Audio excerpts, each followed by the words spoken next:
দেখুন, আজকাল একটা প্রসঙ্গ উঠেছে, সন্ন্যাস নেব না গৃহে থাকব। গৃহে থেকে এই বাসনা, কামনা, রোগ, শোক, জরা, ব্যাধি, মৃত্যুর মধ্যে কি ভজন হয়? এই প্রবৃত্তিময় সংসার ত্যাগ করলেই বুঝি ভজন হবে। অনেক মায়েরা, আমি এও শুনেছি কানে, ছেলেদেরকে গীতা পাঠ করতে দেন না। কারণ গীতা ত্যাগ বৈরাগ্য বাণী দিয়ে ছেলেটা যদি সংসার ত্যাগ করে, গীতায় কি ভগবান সংসার ত্যাগের কথা বলেছেন? যদি তা বলতেন তাহলে অর্জুন ভগবানের বাণী শুনে গৃহী হতেন না, সংসার ত্যাগ করে চলে যেতেন। কিন্তু অর্জুন তো গৃহী, গারস্থই ছিলেন। ভগবানের বাণীকে যেন আমরা এরকম ব্যাখ্যা না করি। গৃহে থেকেই যদি ভাবোদয় হয়, গৃহের নানান কাজের মধ্যেও যদি ভগবত স্মরণ মনন হয়, আর যদি বিষয় আসক্তিকে, ফলাসক্তিকে, কর্তৃত্ব, অভিমান, আমিত্বকে ত্যাগ করে কৃষ্ণের সংসার ভেবে সংসারে থাকতে পারেন, তবে এখানে থেকেই প্রাপ্তি হয়, এখানে থেকেই চরণ প্রেম প্রাপ্তি, ভক্তি প্রাপ্তি হয়। এই জন্য সংসারে আমরা যারা গৃহী, গারস্থ অবলম্বন করে আছি, কোথাও যাওয়া লাগবে না। তবে তার কৌশলটা জানা চাই, আর এটি জানিয়ে দেন তত্ত্বজ্ঞেরা, শ্রী গুরুদেবেরা। একবার এক নবীন যুবক সংসারে প্রবেশের আগে বারবার চিন্তায় পড়ে গেছে, সংসার আমাকে বাঁধবে না তো, বন্ধনে আবদ্ধ করবে না তো। তিনি এর মীমাংসা করার জন্য যে গৃহী হবেন না সন্ন্যাস নেবেন, গেছেন সন্ত কুলতিলক, সন্ত শিরোমণি, আমাদের মুক্তিতীর্থ বারাণসী কাশীতে ভক্ত কবিরের কাছে। ভক্ত কবির ছিলেন সন্ত শিরোমণি। কবিরের কাছে জানতে গেছেন যে সংসারে থেকে কি ভগবত প্রাপ্তি, প্রেম প্রাপ্তি, ভজন সম্ভব। এই সন্ত কবির এই আগন্তুক যুবককে দেখে তার হৃদয়ের ভাষা পড়েছেন। প্রশ্ন করার সাথে সাথে বলছে, তোমার উত্তর পরে পাবে, বসো। কিছুক্ষণ বসিয়ে রেখে বিরক্তি ঘটাচ্ছেন, বলেন আপনি আমার প্রশ্নের উত্তর দিন। বলেন উত্তর পাবে, তুমি বসো। কিছুক্ষণ পর ওনার সহধর্মীকে ডেকে বলছে, শুনছো, আরে অতিথি এসেছে দুয়ারে, দ্রুত একটু রান্না করে আমাদের কিছু প্রসাদ দাও। উনি দ্রুত ভেতরে আসলেন না, ওই এক আদেশেই রন্ধন ক্রিয়া দ্রুত সম্পন্ন করে সামনে যখন দিয়েছে, সেই প্রসাদটা একটু নিবেদন করে নিতে গিয়ে নবজাতক এই আগন্তুক যুবক দেখছে যে শাকে লবণই দেননি, মুখে দিয়েই উনি ওটা রেখে দিয়েছেন। সঙ্গে সঙ্গে একটু ডাউল নিতে গেছেন, দেখেন ওখানে একবার না 3 বার লবণ দেওয়া, তো মুখে দিতে পারলেন না। উনি লক্ষ্য করছেন সন্ত কবির কি করে, একই তো উপাচার, একই তো রন্ধন। উনি মুখে দিয়ে দেখলেন তাড়াতাড়ি করতে বলেছি বিধায় উনি শাকে লবণ দেওয়ার অবসর পাননি। আর দ্রুত গতিতে রন্ধন সম্পন্ন করতে গিয়ে 3-4 বার লবণ দিয়ে পুড়িয়েছেন। উনি কি করলেন জানেন? বুঝতে দিলেন না, হাসি মুখে লবণ নাই আর যাতে বেশি লবণ একসাথে মাখিয়ে নিলেন। একসাথে মাখিয়ে নিয়ে ভগবানকে স্মরণ করতে করতে হাসি মুখে পেলেন। সঙ্গে সঙ্গে ভাবছেন ওনার আসলে অনুভূতি নেই। যে আগন্তুক জানতে এসছে কি করে সংসারে থেকে ভগবত প্রাপ্ত হয়, সাধু তো এরা উন্মাদ হয়, পাগল হয়, এদের স্বাদের রুচি নেই। কিছুক্ষণ পর সেবা করার পরে বলে, যুবক তুমি নিচ্ছ না বলে এটি কি পাওয়া যায়? আপনিও বা কি করে হাসি মুখে পেলেন? লবণ দেওয়া নয়, এটা লবণে পুড়ে গেছে, আমি আমার পাওয়ার যোগ্য না, আমি পেতে পারিনি। উনি বললেন তাহলে চলো উঠানে রৌদ্রে বসি। সেই রৌদ্রোজ্জ্বল দিবাকর দিনমণি আকাশে রৌদ্রের তাপে উনি গ্রন্থ খুলে বসেছেন, আর স্ত্রীকে ডেকে ডেকে বলছেন একটা লণ্ঠন নিয়ে এসো তো, আমি লণ্ঠনেই গ্রন্থ পড়বো। বেলা দুপুর, ওনার চোখের দৃষ্টিও কম না। গিন্নিকে বলার সাথে সাথে কোনো বিনা বাক্যে দিনের বেলায় দ্বীপ্রহরে লণ্ঠন জেনে উনি সামনে দিয়েছে, কোনো কথা নেই। এরপরে বলছে, নিশ্চয়ই উন্মাদ না হলে দিনের বেলায় কেউ লণ্ঠন জ্বালতে বলে? কার কাছে এসেছি? উন্মাদের কাছে। বাবা আপনি থাকুন আপনার জায়গায়, আমি চললাম। বলেন, শোনো, তোমার উত্তর নিয়ে যাবে না? উত্তর নেওয়ার জন্যই তো আসছিলাম, কিন্তু আপনার পাগলামি দেখে এখন আর এখানে আমার থাকবার মন নেই। বলো, শোনো, আমি উত্তরটা তোমাকে প্র্যাকটিক্যাল দিতে চেয়েছিলাম, হাতে কলমে। তুমি মনে হয় বুঝতে পারোনি। সংসারে থেকে যদি ভজন করতে চাও, ভগবত প্রাপ্তি চাও, শান্তি চাও, তবে এই দুটো জিনিস দেখো। ঘরে যে গৃহিণী আছে, ঘরণী আছে, সে কখনো কাজে ভুল করতে পারে, সবজিতে লবণ না দিতে পারে।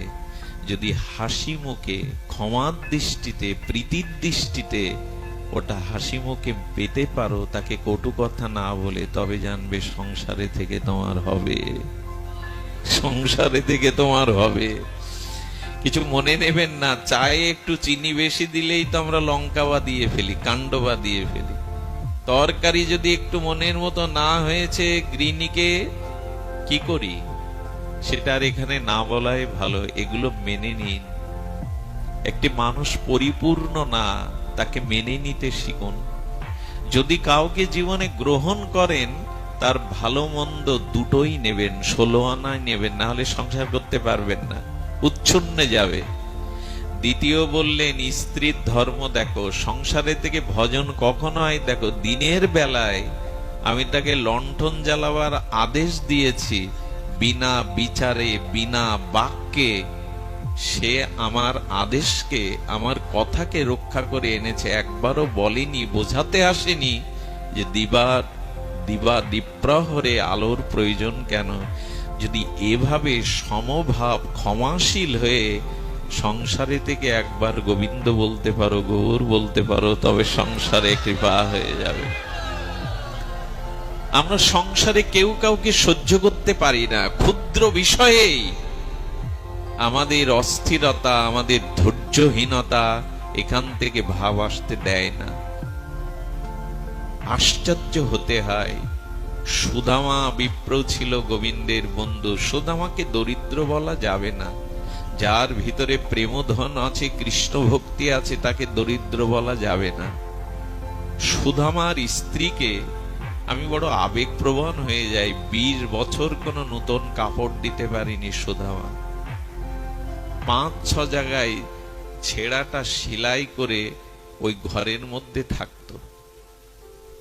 একদিনও প্রতিবাদ করেনি যে কার হাতে পড়েছি, জীবনটা নষ্ট করেছি, যে 20 বছরে একটা শাড়ি দিতে পারোনি।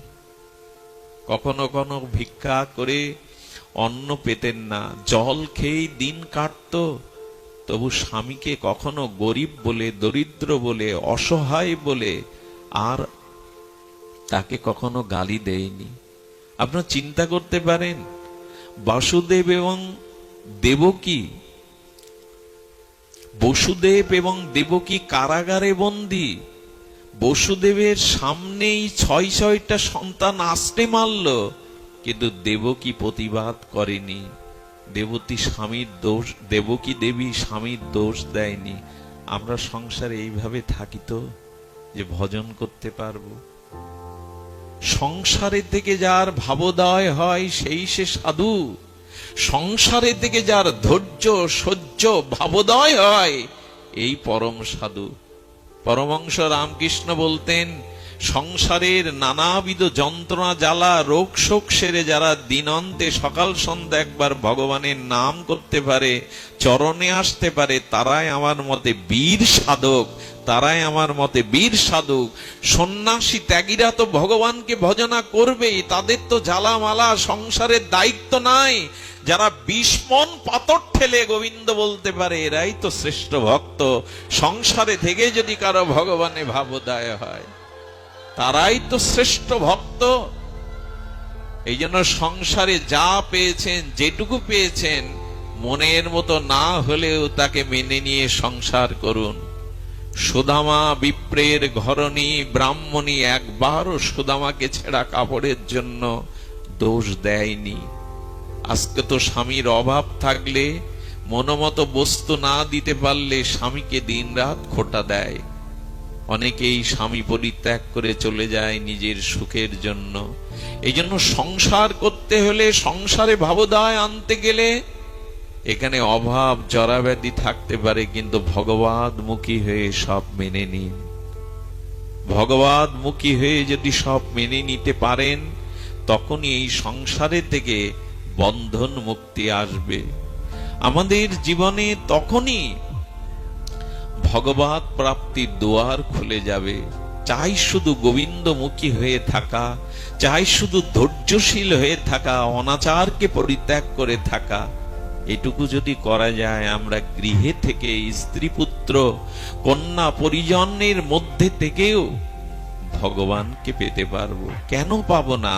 3 পুত্র সঙ্গে নাচে সেন সেবানন্দ, পঞ্চপুত্র সঙ্গে নাচে রায় ভবানন্দ। এই দেখো সংসার কাকে বলে। 5 পুত্রকে নিয়ে ভবানন্দ গৌর সংকীর্তনে মেতেছে, সেন সেবানন্দ 3 ছেলে নিয়েই গৌর সংকীর্তন করছেন। সাথে পাছে মিলে সংসারে ভজন করো, অনাচার ছেড়ে দাও, ধৈর্যশীল হয়ে, সহনশীল হয়ে সংসারে ভজন করো। এই ভজনের মধ্যে দিয়েই আর তোমার কল্যাণ হবে, মঙ্গল হবে। সংসারে থেকে হয় না, কে বলেছে? জনাবাই আটা পেষণ করেন, যাতায়াত, সে সময় কলকারখানা ছিল না, গম মাড়াই করেন যাতাতে। আর কি করে জানেন? ওই যাতার পৃষ্ঠ আটা নিয়ে পুণ্ডরিক ভগবানকে ভোগ লাগান। ওই আটা নিয়ে নামদেবকে একটু মাদুকরি রুটি সবজি দিয়ে আসেন। তাই সাধু সেবা, ভগবত সেবার জন্য যখন যাতাটা মাড়াই করেন, গুনগুন করে সুর তুলে ভগবানের গুণকীর্তন করেন। আর সেই গুণকীর্তন এমন হৃদয় থেকে আসছে, পুণ্ডরিক ভগবান গোবিন্দ আর বালক বেশে এসে যাতার পাশে এসে ওনার সঙ্গীত শুনতে। উনি চোখ বন্ধ করে জনাবায় গম পেষণ করছেন যাতাতে, ঘর ঘর শব্দের মধ্যে গোবিন্দের গুণকীর্তন করছেন। গোবিন্দ সে শ্রোতা হয়ে বসে গেছে। আহা! যখন চোখ খুলেছে জনাবাই, দেখছেন তার প্রিয় পরম উপাস্য তত্ত্ব পুণ্ডরিক ভগবান সামনে বসে আছে। বলে, জনাবাই, তোমার মাধুর্য সুরলহরী শুনতে আমি এলাম, কিন্তু তোমার এই যে ঘর ঘর শব্দ, এতে তো সুর কানে বাধা হয়। বললেন, গোবিন্দ, তুমি যে সুর শুনতে, সঙ্গীত শুনতে, ভজন শুনতে এসেছো, কিন্তু শুধু তো ভজন গাইলে হবে না, ভোজনও দিতে হবে তোমায়। তাই ঘর ঘর বন্ধ করলে তো আর ভোজন দেওয়া যাবে না, শুনতে হয়। তুমি বসে শোনো। হাত এঁটে ধরে বলছেন কি, এক কাজ করো, তুমি আমাকে সঙ্গীত রসসুধায় সিক্ত করো, আর আমি তোমার হয়ে যাত্রাটা পেষণ করছি। অদ্ভুত ভক্তির। আমার মনে হয় কি জানেন, ফুলের মধ্যে, ফুলের বক্ষে যদি মধু সঞ্চিত হয়, তখন অলিকুলকে, ভ্রমরকুলকে, প্রজাপতিকে নিমন্ত্রণ করতে হয় না।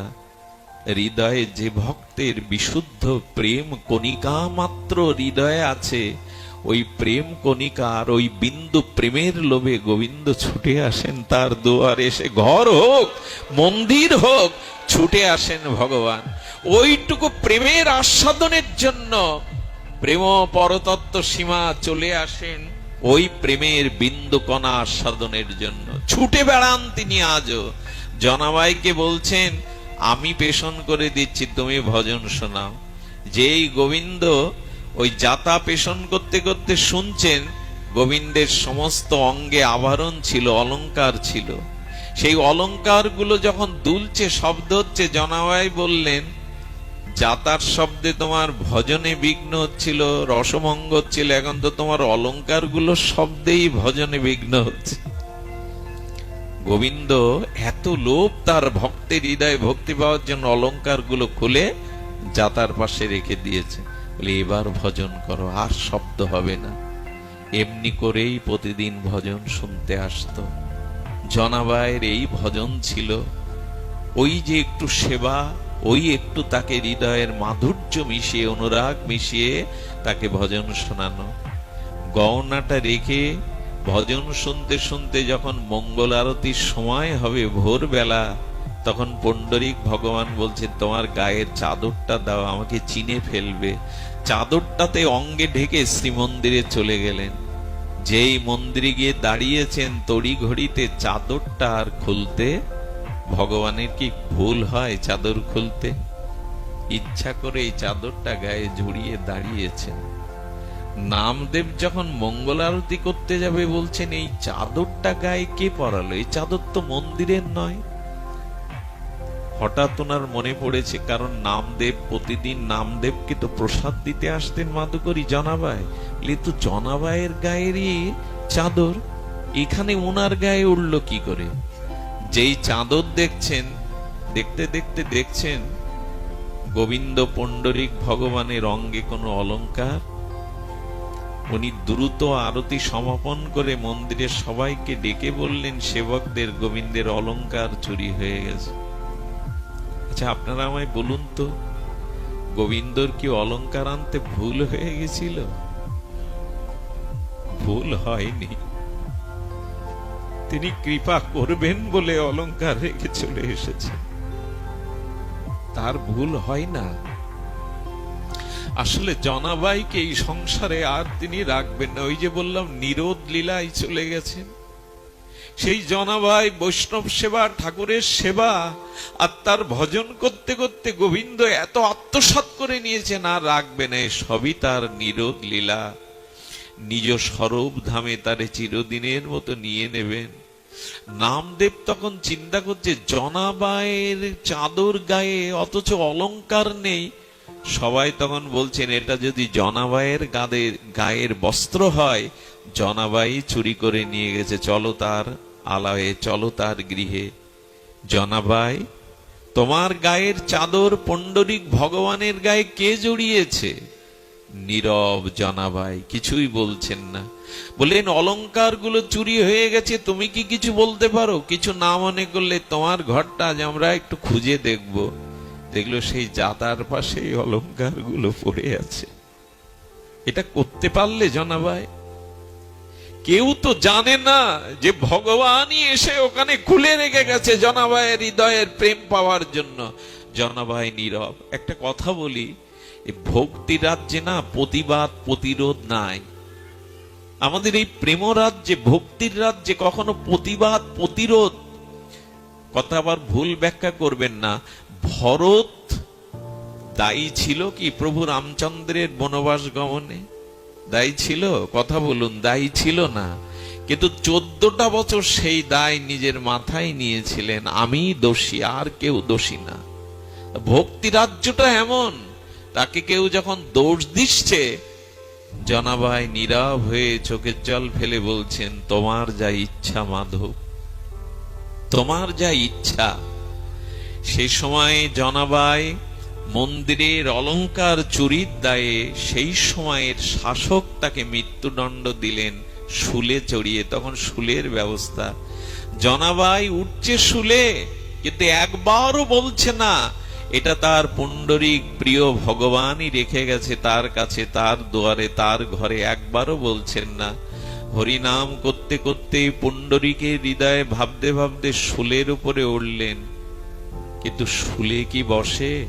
গোবিন্দ যেন পদ্ম ফুলের উপরে বসিয়ে বললেন জনা, আর এই জগতে কষ্ট পেতে হবে না তোমাকে, আর এই মর জগতে তোমাকে আসতে হবে না। এসো, তোমাকে নিজের করে নেব বলে, স্বরূপ ধামে নিও বলে এই ব্যবস্থা করেছি আমি, তুমি চলে এসো। ভগবানের নাম করতে করতে জনাবাই চিরদিনের মতো গোবিন্দ চরণে পৌঁছে গেলেন। সংসারে থেকে হয় না কে বলেছে? সংসারে থেকে আজও হয়, কিন্তু সংসারটা সব দিয়ে দিয়েছি, স্ত্রী পুত্র দেহকে, সুখ ভোগকে। আমি বলি কি, ভগবান আপনার কাছে মন চেয়েছে। গীতা শাস্ত্রে বারবার বলেছেন মন মনা ভব মত চিত্ত, বারবার বলছেন মনটা আমায় দাও। আসলে মন ভগবানকে কি করে দেব? একজন মাঝে প্রশ্ন করেছিল, দাদাজি মন ভগবানকে কি করে দিতে হয়? প্রসঙ্গটা শুনেছিলাম এক মামাতের মুখে। আচ্ছা, আপনার কোন দ্রব্য যদি আপনি বন্ধক রাখেন, তো প্রয়োজন সময় সেই বন্ধকি জিনিস সবসময় চাইলে পাবেন আপনি? আপনারই বস্তু, কিন্তু আপনি কারো কাছে বন্ধক রেখেছেন, সেই বস্তু কিন্তু আপনার প্রয়োজনে সবসময় আপনি পাবেন না। আমাদের দশাও তাই। আমাদের বললে একটু ভুল হলো, আমার মতো জীবের দশা তাই, যে মনটুকু গোবিন্দ তার চরণে তার ভজনে দেওয়ার জন্য দিয়েছিল, সেই মনটা স্ত্রী পুত্র কুটুম্বতে বন্ধক দিয়ে দিয়েছি তাদের কাছে। মন যদি বন্ধকে দেয়া থাকে তো গোবিন্দকে দেব কি করে? গোবিন্দ বলছেন, এবার বন্ধকটা ছাড়িয়ে মনটা আমায় দিতে শেখো।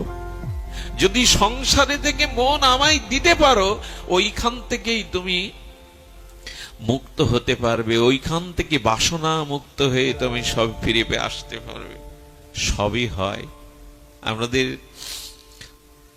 নামদেবের কথা বলি, সেই প্রসঙ্গ যখন উঠল, নামদেব প্রতিদিন পুণ্ডরিক ভগবানের কাছে গিয়ে বলতো, আমি আর মা তোমার জন্য প্রসাদ নিবেদন করে কত অপেক্ষা করি, একদিন যেতে পারো না? গোবিন্দ, হে প্রাণেশ্বর, একদিন তো মায়ের হাতে আমার হাতের প্রসাদটা স্বীকার করতে পারো। এই বলতে বলতে 1 বছর কেটে গেছে। ভোগ লাগিয়ে কাঁদে নামদেবের মা, নামদেব কাঁদে, এসো পুণ্ডরিক, একবার এসে সাক্ষাতে তুমি একটু প্রসাদ আস্বাদন করে যাও, এটাই ইচ্ছা। পুণ্ডরিক ভগবান জাগ্রত একদিন নামদেবকে বলছে, নামদেব, তুমি তোমার গৃহে যেতে পারো প্রসাদ পাওয়ার জন্য, স্বাদ হয় আমার, কিন্তু এইখান থেকে নেমে গেলে আমি ধরা পড়ে যাব। বলে, বোকা পেয়েছো? অচিন্তনীয় শক্তি তোমার, তুমি কত রূপ ধরতে পারো, শতরূপ ধরতে পারো। এই রূপ এখানে থেকে তুমি তো অন্য রূপেও যেতে পারো। এখানে একটি কথা বলা দরকার। প্রেমিক ভক্তের কাছে ভগবান কখনো প্রেমিক যে প্রেমের অনুরাগে ভগবানকে যে মূর্তিতে চান, গোবিন্দ তার সামনে অন্য মূর্তি ধরতে পারেন না, ধরে চানও না। আবার বলি কথাটি, আপনি আপনার মনে প্রেমের দ্বারা ভগবানের যে মাধুর্য মূর্তিকে ভালোবেসেছেন, স্বর অর্পণ করেছেন, গোবিন্দের অন্য মূর্তি আপনার সামনে আসবে না। যেমন গোপীরা, ব্রজবাসীরা একবার মথুরায় গিয়ে মথুরাধীশ ভগবানকে রাজবেশ দেখে বলেছিল, এ আমাদের রাখাল রাজা না, আমরা এই কৃষ্ণকে চিনি না। তাদের ভালোবাসার ব্রজেন্দ্র নন্দন ব্রজকিশোরকেই তারা জানে, তারা রাজা কৃষ্ণকে মানেও না। এই হলো ভালোবাসার লক্ষণ। যার প্রতি ভালোবাসা, তার সেই রূপ অন্য রূপে সে চায় না, ওই রূপেই চায়। আমি তো অন্য রূপে তোমার কাছে যেতে পারি না, তবে আমি তোমার কথা রাখবো। রাখতে গেলে তোমাকে একটা দায়িত্ব দিতে হবে। নামদেবকে বলছেন, দায়িত্বটা হলো তোমাকে আমার জায়গায় দাঁড়াতে হবে, আমি তোমার ঘরে প্রসাদ পেতে যাব। বলেন, আমাকেও পাগল পেয়েছো? তোমার জায়গায় দাঁড়ালে আমাকে পিটিয়ে মারবে, তোমার জায়গায় তোমার বেদিতে আমি দাঁড়িয়ে পূজা নেব? বলেন, কেউ মারবে না, তোমাকেই সবাই পূজা প্রণাম করবে, কারণ আমি আমার রূপটা কিছুক্ষণের জন্য তোমায় দিয়ে দেব। ভক্তকে ভগবান মাঝে মাঝে ভগবান সাজাতে চান আর নিজে ভক্ত হতে চান। এই জন্য তো গৌর হরি ভক্ত রূপ নিয়েছেন, রাধা ভাবকান্তি নিয়ে আজ ভক্ত রূপে এসেছেন। তো নামদেবকে নিজের বেদিতে বসিয়ে তার অঙ্গে শ্রীহস্ত দিয়ে ওই রূপটাই দিয়ে দিলেন। রূপ দিলে কি হবে? বলে, খবরদার, যারা আসবে দর্শনারতি মঙ্গলারতির সময় দাঁড়িয়ে থাকবে, আমি তোমার মায়ের কাছে প্রসাদ পেতে চললাম। দুয়ারে কড়া নাড়লেন। কড়া নাড়ার পরে মা খুলে দিয়ে দেখে সাক্ষাৎ প্রকট হয়ে পুণ্ডরিক ভগবান তার দুয়ারে। এতদিন পরে এলে, তবে একটু প্রসাদ পাও, এটাই যে জীবনের একমাত্র অভিলাষ। ভগবান প্রসাদ পেতে পেতে এত প্রেমময় হয়ে গেছে, রাত কোথা থেকে কেটে গেছে ওই দুইজন ভাবের আদান প্রদান করতে করতে আর সময়ের লক্ষ্য নেই। সুধীজন, যখন ভোরের আলো ফুটবে, ব্রাহ্ম মুহূর্তে মঙ্গল আরতির সময় হয়েছে, তখন পুণ্ডরিক বললেন, সর্বনাশ, আমার তো সময় হয়ে গেছে। মা মা বলছেন, আচ্ছা নামদেব যে সেই বেরোলো কালকে, আর তো ফিরে এলো না। বললো, নামদেব আছে এক জায়গায় মা, ফিরবে।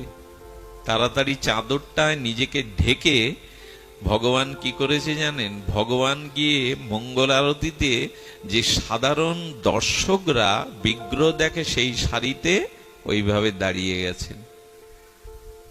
ওইভাবে নিজেকে সেই কালো কাপড় দিয়ে, সেই পর্দা দিয়ে ঢেকে দাঁড়িয়ে গেছেন।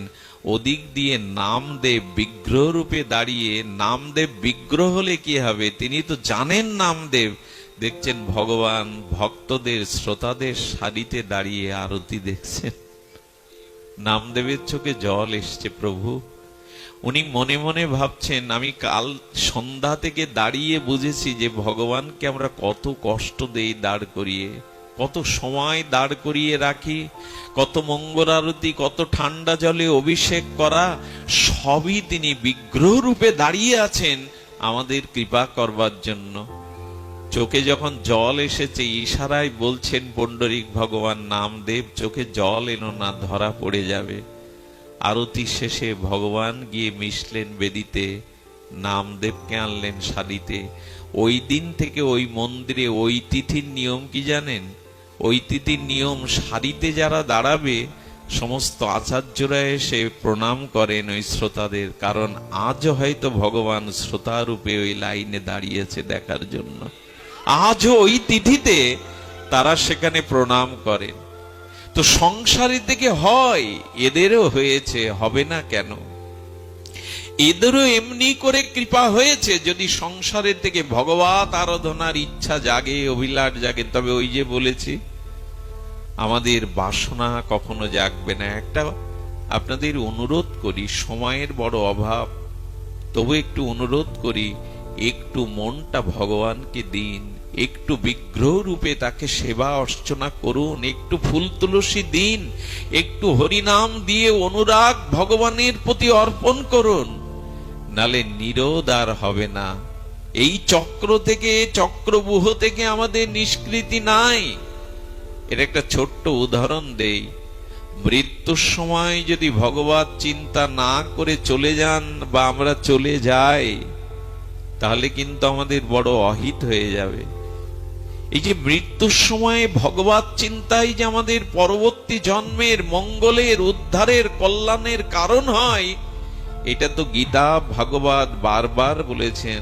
জড় ভরতের উপাখ্যানে আমরা দেখেছি, গীতায় জং জং বাপি শরং ভবং ত্যাজয়ন্তে কলেবরং। এই শ্লোকে জেনেছি মৃত্যুর সময় চিন্তা আমাদের পরবর্তী জন্মের কারণ হয়, দেহ ধারণের কারণ হয়। এ জেনেও কি আজ জাগবো না? এ জেনেও কি মনে ভগবত বাসনা, ভগবত সেবা বাসনা জাগবে না? যদি না জাগে কি হয়? একটা দৃষ্টান্ত নিন, একটু অপূর্ব দৃষ্টান্ত, মন দিয়ে শুনতে হবে। এক মহান আচার্য, তিনি সারা জীবন ভগবত ভজন করেছেন। শিষ্যদের তিনি বলছেন আমি আগামীকাল অপ্রকট হব, এই প্রকট লীলা সাঙ্গ করে আমি নিত্য লীলায় প্রকট হব। তবে আমি চলে যাবার সময় তোমরা বুঝতে পারবে, আকাশে আকাশে দুমদুবি বাজবে, আকাশে গড় গড় শব্দ শুনতে পাবে, তোমরা জানবে আমি নিত্যধামে গমন করেছি। শিষ্যরা বিরহ কাতরে প্রতীক্ষা করছিলেন। কি বলবো আপনাদের, সকাল হলো আর গুরু মহারাজ দেহ রাখলেন, কিন্তু অদ্ভুত ভাবে দেখলেন কোনো দুমদুবি, কোনো দিব্য শব্দ আকাশের ধ্বনি হলো না। সবাই চিন্তায় পড়ে গেল, গুরু বাক্য তো মিথ্যা হতে পারে না, গুরুদেবের আত্মকল্যাণে তো কোনো অন্তরায় নাই, সারাটি জীবন তিনি ভজন করেছেন, ভজনানন্দী মহাপুরুষ, তবে শব্দ হলো না কেন? 10 দিন বাদে তারই একজন আশ্রিত শিষ্য, তিনিও ধ্যানে নিমগ্ন ছিলেন, ধ্যান থেকে উত্থিত হয়ে এসে বললেন, গুরুদেবের এই শব্দ দিব্য দুমদুবি বাজেনি, একটি কারণ আছে, সেই কারণটা আমি তোমাদের বলবার জন্য ধ্যান ছেড়ে এসেছি, আপনারাও শুনুন। খুব মার্মিক ঘটনা, সত্য ঘটনা। গুরুদেব যেখানে দেহ ছেড়েছিলেন ভজন করতেন, ওটা বিল্ল বৃক্ষের তলে, একটা বেল বৃক্ষের তলে। উনি বলছেন ওই উপরের যে বড় বেলটা পরিপক্ক হয়ে রং ধরেছে, ওই বেলটা পেড়ে আনো। বেলটা পাড়া হলো, বেলটা ভাঙা হলো, ওর থেকে একটা বড় কীট বেরিয়ে ওখানেই মারা গেল। সঙ্গে সঙ্গে আকাশে দুমদুবি বাজলো, বজ্রনিনাদ শব্দ হতে লাগলো। কেউ কারণ বুঝতে না পেরে এই শিষ্যের চরণে পড়ে বললেন, আপনি বলুন এর রহস্য। বলে, উনি সারা জীবন ভজন করেছেন, কিন্তু মৃত্যুর সময় ওনার চোখটা ওই পরিপক্ক বেলের দিকে গিয়েছিল। ওই বেলের ভাবনাটা মৃত্যুর পূর্ব মুহূর্তে আসাতে উনি ওই কীট হয়ে বেলের মধ্যেই 10টা দিন কাটালেন। কিন্তু যেহেতু ভজন করেছেন, নিজের উদ্ধার করেছেন, তাই বেলটা ভাঙার সাথে সাথে, কীটটা পতন হওয়ার সাথে সাথে ওনার আত্মা, দিব্য আত্মা নিত্য ধামে গমন করলো। তাই আজ শব্দ হচ্ছে, তাই আজ নিনাদ হচ্ছে। আচ্ছা, এই ঘটনায় আমাদের উপলব্ধি কি হতে পারে বলুন তো? সারা জীবন ভগবত ভজন করে যদি বেলের চিন্তায় কীট হয়ে বেল আস্বাদনে দিন, মৃত্যুর সময় আমাদের কি চিন্তা আসবে, আমাদের কি গতি হবে? এই জন্য অনুরোধ করব, এই সংসারে থেকেও ভগবত স্মরণ করুন। মনেরও স্মরণ প্রাণ। যদি মনে ভগবত স্মরণ না থাকে, তখন কিন্তু কাম, ক্রোধ, শৃগাল, কুকুর যেমন মৃত লাশকে কবলিত করে ওদের মাংসগুলো সবটাকে ছিঁড়ে ছিঁড়ে খায়, তেমনি যার হৃদয়ে ভগবত স্মরণ নেই, তার প্রাণই নেই, তার অস্তিত্ব নেই, তাকে দিনরাত কাম, ক্রোধ ছিঁড়ে ছিঁড়ে খাচ্ছে। এর থেকে বেরিয়ে আসুন, এর থেকে নিরোধে আসুন। আর সেটা একমাত্র উপায় ভগবত ভজন। ভগবত ভজন ব্যতীত আমাদের অন্য কোনো উপায় নাই।